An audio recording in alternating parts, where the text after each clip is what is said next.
Olá, que bom começar mais um programa Talk Data. Hoje vamos falar sobre comportamento. Eu sou o Éder Miranda e quero apresentar os meus parceiros aqui do programa. E aí, Vitor? E aí, Éder, tudo bem? Esse é um assunto muito curioso, né? O que nos move, o que está por trás do que movimenta o ser humano, né? Vitor, esse é um assunto muito interessante, principalmente porque eu não estou feliz com o seu comportamento aqui no programa. Então, fico feliz em saber que vamos discutir isso hoje. O futuro começa aqui e agora. O Talk Data está no ar.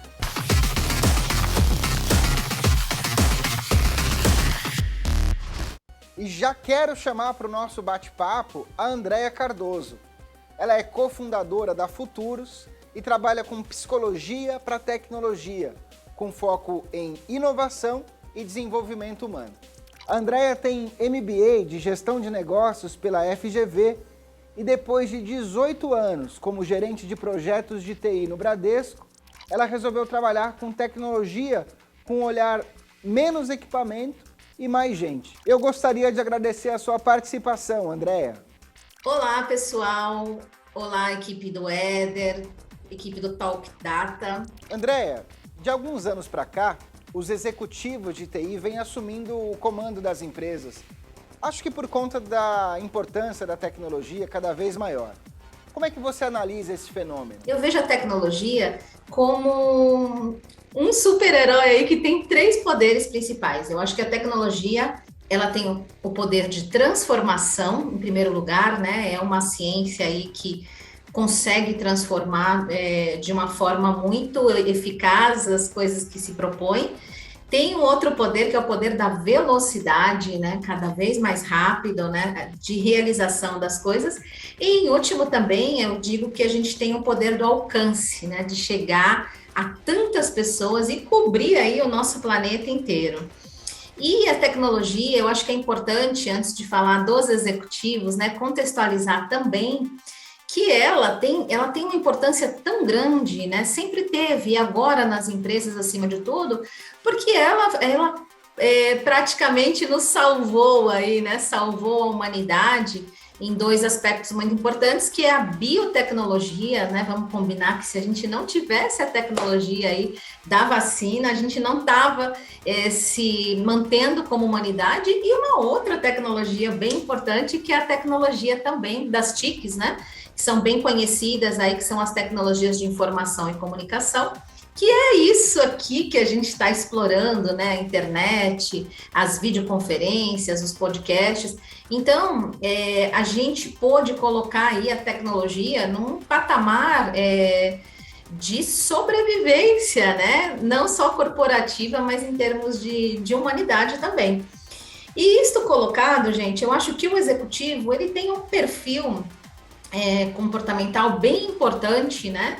Um perfil que envolve uma visão sistêmica, uma visão integrada das coisas.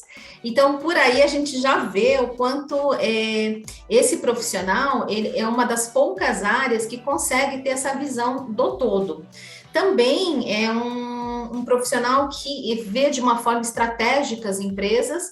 E, acima de tudo, ainda uma área que está iniciando, que é a área do futurismo, né? É um profissional que enxerga muito lá na frente, né? A tecnologia está sempre associada à visão de futuro, né? A gente imagina, a gente vislumbra o que a gente vai criar e depois a gente só realiza isso através da solução tecnológica. Então, eu acho que esse profissional executivo, ele é quase que um mágico ali, né, um mago dentro das empresas, porque é um profissional que faz as ideias, né, se materializarem e acontecer na prática. Então, isso é muito legal e, naturalmente, como a tecnologia traz toda essa questão de resultado, de performance, de alcance, velocidade, né, ele tem uma posição aí privilegiada nas empresas.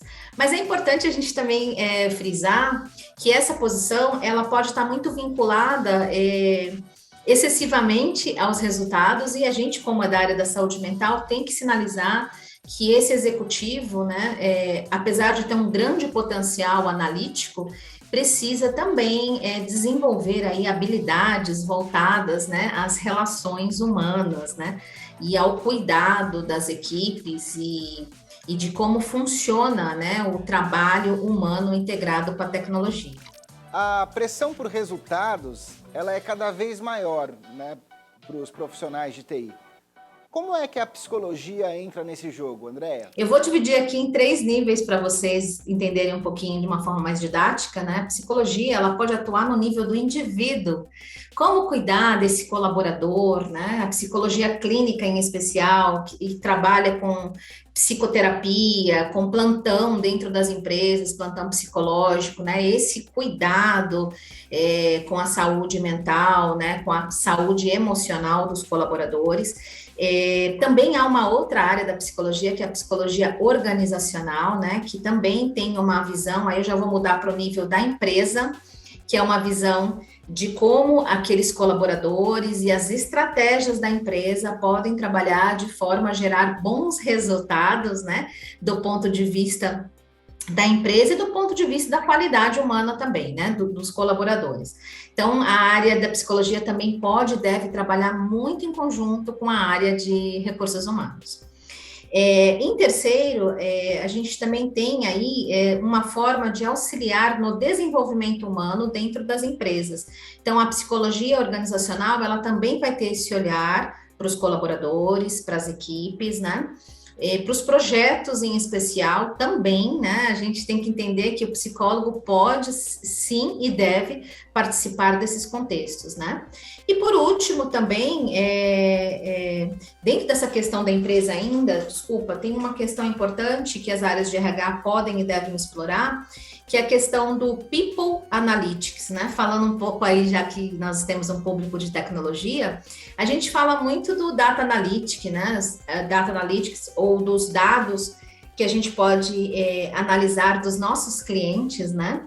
E a gente está chegando no momento em que é importante que a gente também tenha essa visão para dentro da empresa, para os empregados, os funcionários, os colaboradores, de forma que a gente também faça uma base de dados comportamental, emocional, conheça mais de perto esse colaborador e use a tecnologia e a inteligência, né, junto com a área de recursos humanos, para proporcionar melhores resultados de performance, né, de produtividade, mas também de satisfação pessoal, de satisfação no trabalho, de qualidade de vida. Então, a gente também pode e deve trabalhar nesse nível da empresa, e a psicologia pode ajudar muito nisso. E tem ainda, é muito amplo esse campo, tá, gente? Eu vou falar só mais um pouquinho.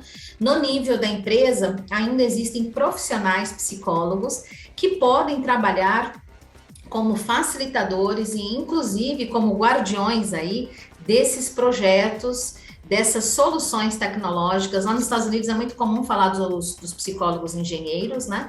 Que são pessoas ali que a gente pode ajudar na construção, uma construção de tecnologia que considere quem vai usar do outro lado, né? O ser humano. Então, as áreas de UX, as áreas de engenharia podem e devem trabalhar com psicólogos que vão ver o comportamento e a saúde de quem está consumindo essas novas soluções. Então, é bem vasto esse campo, né? E ampliando ainda mais, nós falamos do indivíduo, falamos da empresa, e agora nós vamos falar do nível da sociedade. O psicólogo, a psicologia em si, também pode contribuir com temas associados, por exemplo, à ESG, né? Temas ambientais, né, de sustentabilidade, de visão de sociedade, de governança nas empresas e gestão de uma forma que tenhamos a diversidade, que nós tenhamos a consideração da ética, né, das políticas que vão favorecer também as comunidades, enfim. Então, os próprios objetivos de desenvolvimento sustentável, né? A gente que é futurista trabalha muito com esses objetivos para 2030, que são os objetivos mundiais, globais, associados também ao desenvolvimento, né, da sociedade. E os psicólogos, eles trabalham nessa questão, porque tudo isso está muito vinculado também à mudança de mindset, de forma de pensar, à mudança de comportamento, à mudança de forma de agir, e a psicologia pode atuar de uma forma bem eficiente também.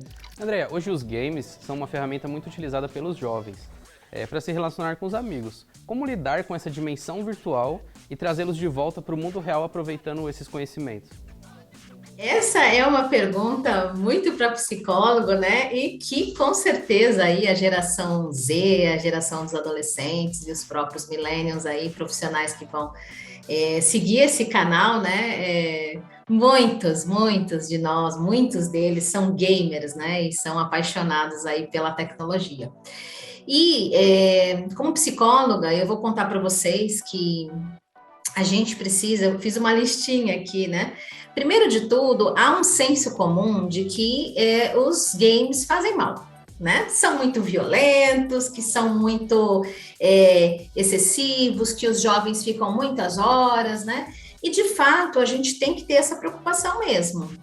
Mas eu, dentro do meu contexto da psicoterapia, como psicóloga, né, eu tive alguns cases e explorei isso dentro do consultório. Eu tive um case de um adolescente, né, que veio com uma demanda de depressão, de problemas de relacionamento com os pais, e ele era muito quieto no consultório. Vou contar essa história para vocês porque ela é a melhor forma de ilustrar essa resposta. E ele era muito calado e eu não conseguia me integrar com ele. Na psicologia, a gente diz que a gente tem que criar aí um processo de vínculo, né, terapêutico para a gente poder ter essas trocas. Então, esse meu paciente não conversava muito comigo e eu fiquei pensando, prestando atenção. Afinal de contas, o que realmente ele gostava de fazer na vida, né? O que brilhava os olhos. E a única coisa que eu percebi que brilhava os olhos desse meu paciente, desse adolescente, era o game, né? Era jogar ali os games. E aí eu pensei, como senso comum, como muitas mães, né, pais, e eu sei que temos que ter uma responsabilidade com o uso excessivo, mas primeiro de tudo, a gente precisa entender o que são essas tecnologias, né? O game é uma tecnologia, então eu tinha um caminho, ou o caminho de tentar afastá-lo e rejeitar, né, esse uso, ou o caminho de me aproximar e compreender esse novo fenômeno aí, acima de tudo, agora no século XXI, né? Que é tão comum entre as pessoas, né? Principalmente dessas gerações. E aí eu fiz o caminho de me integrar. Então, a primeira coisa foi entender, né, com ele, o que era esse jogo. Ele gostava de jogar CS, para quem conhece, Counter-Strike, que é um jogo de tiro, né? Que muitas pessoas podem dizer que é um jogo, tem mais de 10 anos esse jogo, tem campeonatos no mundo inteiro, vocês que estão assistindo com certeza conhecem, e é um jogo que a princípio passa uma impressão de ser um jogo muito violento, né? Mas, gente, a gente precisa compreender, vamos entender, vamos entrar no jogo, vamos entender os cenários, né? E assim eu fiz. Então, o primeiro passo é compreender, né? Para ter a ideia dessa dimensão virtual, é compreender o uso. Segundo, vamos acolher, né? Vamos acolher o que esse jovem está trazendo, por que ele está usando, vamos escutar. E assim eu fiz também no meu processo terapêutico, né? Quais são as regras do jogo, né? O que você faz, você tem um avatar, você tem um grupo de amigos. Então, a dimensão virtual é muito mais do que aquela noção das gerações anteriores de jogar um videogame, né? Porque há um ambiente virtual composto por pessoas que são de verdade atrás das telas, né? E isso, para o meu paciente em especial, era muito importante, porque era um ambiente onde ele era validado, onde ele era reconhecido, onde ele conseguia ter também a possibilidade de ser um líder, de ter amigos que ele não tinha no mundo real, de ter relacionamentos. E ele era muito bom jogador. Então, diferente do mundo real, ele conseguia se destacar e ser querido, validado. Olha só quanta coisa pode estar por trás do uso de uma tecnologia. Então, a gente tem que começar a pensar nisso, né? Os pais, os professores. Sim, gente, é perigoso o uso excessivo. Porém, nós estamos numa sociedade que é uma sociedade digital. Então, a gente precisa entender esse fenômeno e lidar com ele da melhor forma, né? Então, compreender quem é esse usuário de videogame, né? Quem é esse usuário de game, ou esse gamer, melhor dizendo, o que ele quer projetar, né? Nós, psicólogos, trabalhamos com projeções, né? Quem é esse avatar que ele criou? Que mensagem ele quer passar? estabelecer um diálogo dentro dessa dimensão virtual, porque todos nós aqui agora somos seres também que vivemos uma virtualidade, né? E desenvolver depois a consciência desses jovens, né, do uso, né, entender quais são os sinais de que eu estou usando de forma excessiva essas tecnologias, como por exemplo, tudo que é excessivo impacta o meu funcionamento, né, do dia a dia. Então, assim, como é que eu tô conseguindo dormir bem? Eu tô conseguindo comer bem? Estou irritado, estou tranquilo, estou bem-humorado, estou mal-humorado, né? Estou deixando de fazer outras coisas. Então, vejam só, há toda uma análise que a gente faz dentro da psicologia, né? Para estabelecer se há ou não uma dependência tecnológica de fato. Mas eu defendo muito, primeiro, a proximidade, né? E a compreensão. E para trazer, depois de tudo isso, para trazer esses jovens para a realidade, a gente precisa, é muito importante que a gente dê sentido para essa realidade que eles vão viver com a gente. Então, não adianta eu dizer assim, olha, desliga esse computador, fecha essa porta do quarto, para de ficar aí nesse videogame, nesse game. Eu falo videogame porque os baby boomers, a geração X, usa videogame, viu, gente? Linguagem de identificação. Mas, assim, larga esse game e, na verdade, o que eu estou proporcionando para ele do lado de fora? Né? Porque, assim, se eles também estão há muito tempo na tecnologia, é porque, de alguma forma, esse mundo aqui fora não está interessante, né? Abrindo um parênteses aí, muito rapidamente, para a educação, porque todos nós estamos vendo os nossos filhos aí cansados das aulas online, né? Então, assim, o que eu estou gerando de interessante para montar, para estabelecer conexões com esses jovens? Então, fica aí as 5 dicas, né? Compreender, acolher, né? Entender quem eles são dentro da virtualidade, desenvolver essa consciência, né, do uso excessivo e, por último, criar um sentido para que eles estejam juntos, vivendo, né, de fato, um presencial aí com as pessoas do seu ambiente, com seus pais, familiares e amigos. Andréia, temos no mercado aplicativos de tudo que é jeito, inclusive para melhorar a qualidade de vida dentro das empresas. Como a psicologia trabalha hoje com essas ferramentas? É um mercado promissor? Respondendo à pergunta, né? Como a psicologia trabalha com os aplicativos? Eu tenho que contextualizar que aqui no Brasil a gente está iniciando, né? A gente está num processo inicial. A psicologia do Brasil ainda está caminhando de uma forma lenta, né? A longos passos para chegar dentro da tecnologia. Sim, a gente tem startups muito legais aqui no Brasil que trabalham aí com as TICs, né, que a gente chama, com os aplicativos. Então, hoje, por exemplo, um profissional, um psicólogo pode atender online utilizando aplicativos de videoconferência, né? Lembrando que não aplicativos do senso comum, como o WhatsApp, porque há uma necessidade de ser um aplicativo, uma empresa de telesaúde, de telepsicologia, que tenha uma solução que assegure os dados, né? Falando um pouquinho aí da LGPD e do sigilo de informações. Então, mas a gente tem aplicativos, né, que a gente pode usar com o outro. E a gente também tem, nos Estados Unidos, isso já está bem mais avançado, porque lá a gente tem milhares de aplicativos dentro da área da saúde mental, e na Europa também. Então, aqui no Brasil, a gente está começando, a gente tem alguns aplicativos muito legais.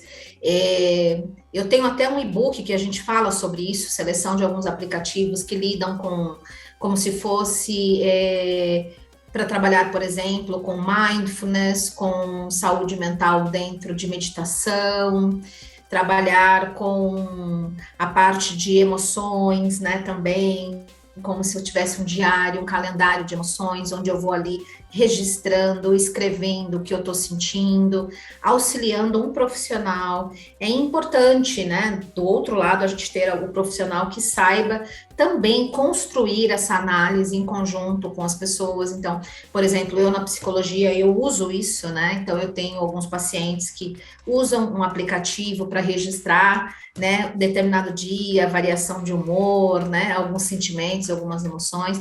Tem aplicativos, gente, tem aplicativo para tudo dentro da saúde mental. Para quem tem medos, fobias, síndrome do pânico, para diminuir o nível de estresse, né? para trabalhar relacionamentos. Então, assim, dentro da área da saúde, os aplicativos e fora, porque a gente sabe, né, que a gente tem, por exemplo, aplicativos de relacionamento, como o próprio Tinder e tantos outros, a gente tem um vasto mercado, sim, né? E uma coisa que eu digo, né? Já que a gente está muitas horas aqui, né, nesse aparelhinho aqui, a gente já está há muito tempo usando, a gente passa muitas horas nas redes sociais, por que não a gente colocar também nesse lugar, né, esse ambiente virtual aqui, conteúdos que façam sentido para a qualidade de vida das pessoas, né? Então, lá fora, por exemplo, existem até institutos que já validam se os aplicativos foram desenvolvidos com ética, com qualidade, não só no sentido de UX, que é muito importante, como é a usabilidade, mas no sentido também do que aquilo gera de impacto para as pessoas, né? E nesse sentido, já tem lá fora isso e é recomendado por algumas áreas da saúde, né? Como um complemento, a gente não diz que isso aqui é para fazer uma terapia, por exemplo. Não. As ferramentas tecnológicas são sempre complementares, né? Elas não são a essência, não descartam a existência de um psicólogo, de um psiquiatra, né? De um médico, de profissionais da área da saúde, né? De um terapeuta, mas elas sim são facilitadores. Andréia, atualmente nós temos dois polos extremos de usuários, né? Dois usuários muito diferentes. Aqueles que não entendem nada de TI e aqueles que entendem de TI em demasia, ou seja, utilizam demais a tecnologia. Como nós podemos equilibrar essa questão? Poxa, essa pergunta, ela é tão importante, inclusive para o meu trabalho aqui na minha empresa Futuros X, porque é um dos meus propósitos, né? Como trabalhar as relações humanas, as relações com a tecnologia, de forma a equilibrar esses dois extremos, né? Um dos extremos, que é o extremo da inclusão digital, da inclusão tecnológica, porque há uma porcentagem grande de pessoas que estão excluídas no mundo da internet, no mundo digital, e o outro, do excesso de uso, que a gente acabou de conversar um pouquinho sobre isso também, nas questões anteriores, né? Que é como eu trabalhar esse controle, essa regulação. Antes de mais nada, vamos lembrar que no mundo, né, a gente já tem bilhões, né? Em torno de 60% do mundo, do globo terrestre inteiro, até mais, já é tecnológico, já está na internet, né? Então, o que isso quer dizer? Quer dizer que a gente tem, né, que nós temos que compreender esse fenômeno, temos que estar dentro da tecnologia, e a pandemia nos ensinou, né, a duras penas, que a gente só existiu, eu sei que é duro de ouvir isso, mas só existiu enquanto profissional, na grande maioria enquanto profissional, e enquanto ser humano até, quando a gente estava aqui dentro dessa telinha. A gente ficou 1 ano trabalhando, né, usando a internet, estudando usando a internet, comprando, indo ao médico, se relacionando com a família, né, namorando, tudo usando esse ambiente. Então, a nova visão de homem, né, para nós que estudamos esses fenômenos, né, em especial, ela está muito vinculada a essa existência virtual, né? Então, isso é uma questão. É muito normal, não deveria ser o esperado, mas isso, acho que a humanidade vai se autorregular, falando do excesso, que a gente use muito, né?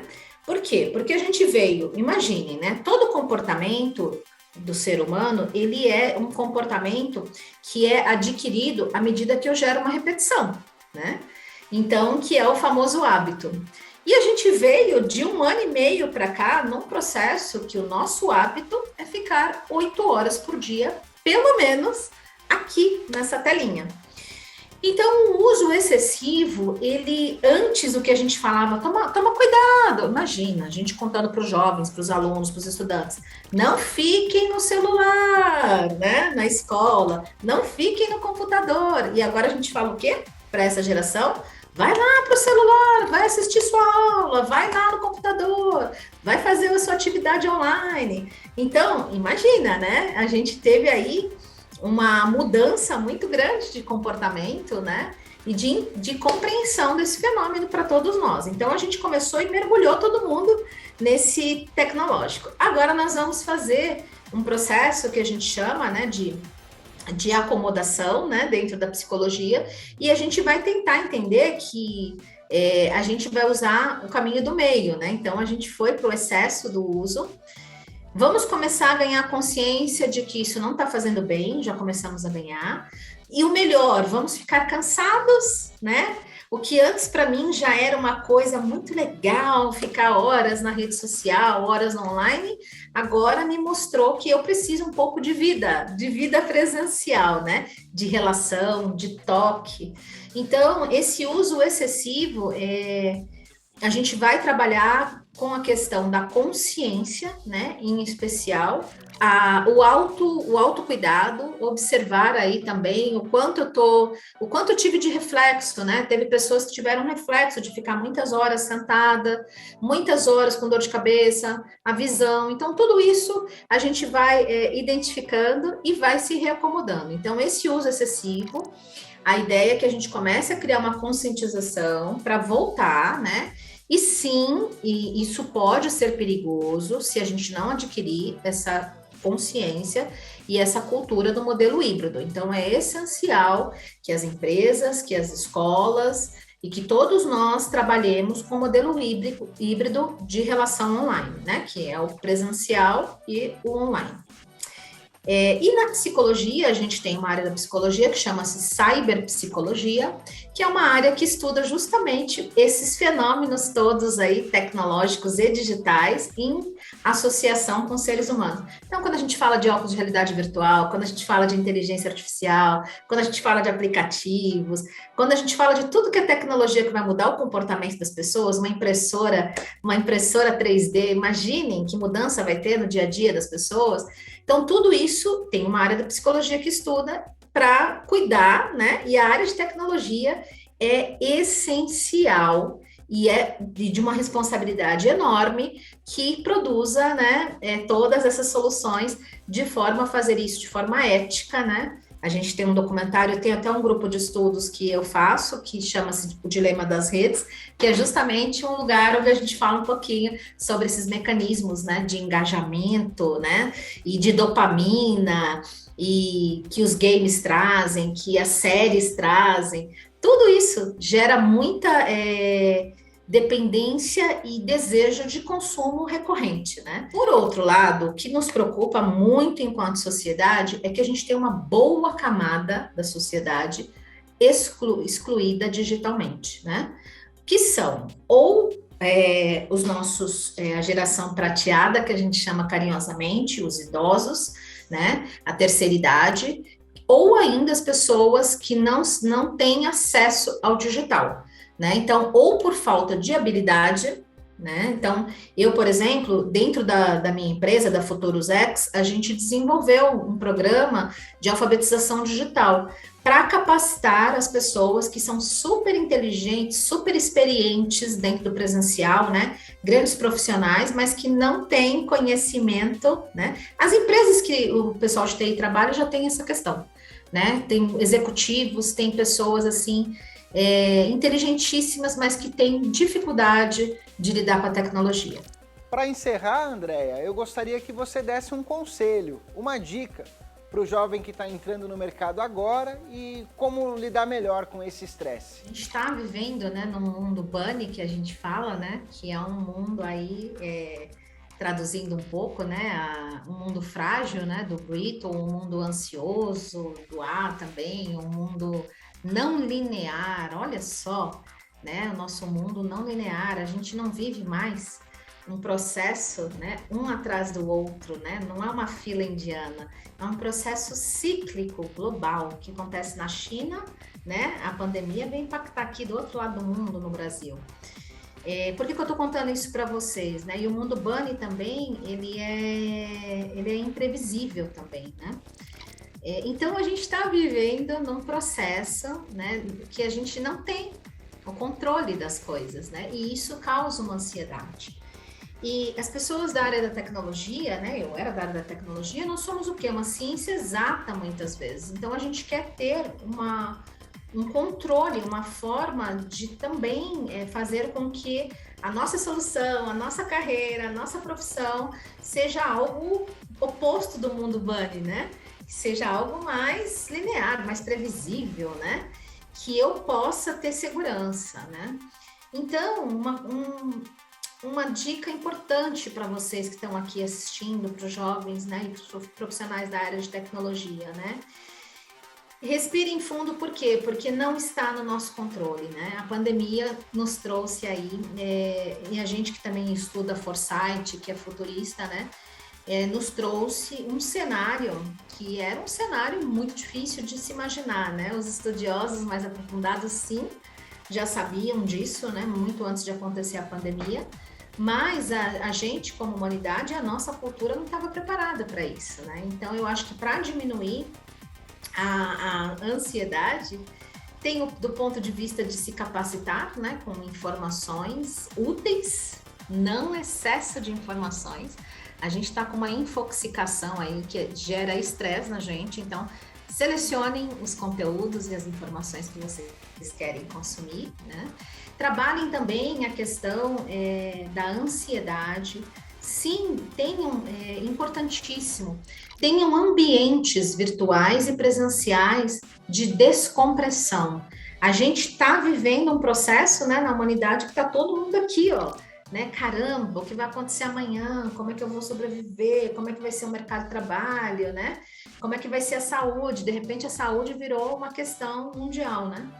Então, trabalhem com círculos de compartilhamento dessa pressão. Então, você pode escolher um profissional individual, né, que somos nós psicólogos, mas você também pode criar grupos coletivos, né, comunidades que vocês tenham trocas e falem sobre isso, porque isso também tira o estresse. Dentro da equipe de trabalho de vocês, encontrem momentos também de descompressão desassociados, né, ao conteúdo profissional, e sim associados ao que a galera está sentindo, o que a galera está vivendo, né, desabafar mesmo, trabalhar a serotonina, trabalhar muito o bom humor, trabalhar o riso também. Para aqueles que gostam de meditação, eu sei que é mais difícil, mas trabalhar um pouquinho as questões de meditação, também questões de mindfulness, né? E entrar em contato com as áreas de recursos humanos das empresas, né? Trazendo essa preocupação. Muitas empresas têm hoje profissionais da área da psicologia dentro do seu corpo de trabalho, né? Que também estão lá para atender essa demanda. E buscar sempre, né, gente? Isso não é novidade. Buscar sempre algo que te faça bem, que te faça feliz e quebre rotina, quebre isso. Não fique 8 horas por dia mergulhado, não fique 8 horas por dia sentado. Quebre esse ciclo de tensão, né? E descontinue mesmo. Pare, não temos mais café real, faça o seu café na sua casa, crie um café virtual, liga para algum colega seu, né? Não deixa de viver esses outros momentos, né, de relaxamento. É isso, acho que... e cuidar muito das relações humanas também, né, gente? De se preparar, preparem-se sim para trabalhar a saúde emocional. Vocês todos são muito inteligentes, muito capacitados tecnicamente. Eu também vim desse mundo, né? Eu trabalhei muitos anos em TI, mas a gente desenvolveu pouco as habilidades emocionais, de se autocuidar, de olhar para si mesmo, de olhar para o outro, e isso tem tudo a ver com a gente ter uma performance, né, e ser bem-sucedido também na área de tecnologia. Andréia, eu quero agradecer muito a sua participação aqui no Talk Data, e espero que a gente possa falar mais sobre esse tema em breve. Andréia, muito obrigado pela sua participação, pessoal que está acompanhando a gente em casa. E hoje a gente conseguiu ver como você pode ter um ambiente competitivo e saudável ao mesmo tempo, né? Pois é, Vitor, realmente um programa sensacional, mas tomar cuidado um pouco com esse conceito da gamificação, hein? Cuidado com as redes sociais. Na semana que vem tem mais. Eu espero a sua participação fazendo perguntas. Inscreva-se, faça parte do Talk Data. O futuro é de vocês. Até a semana que vem.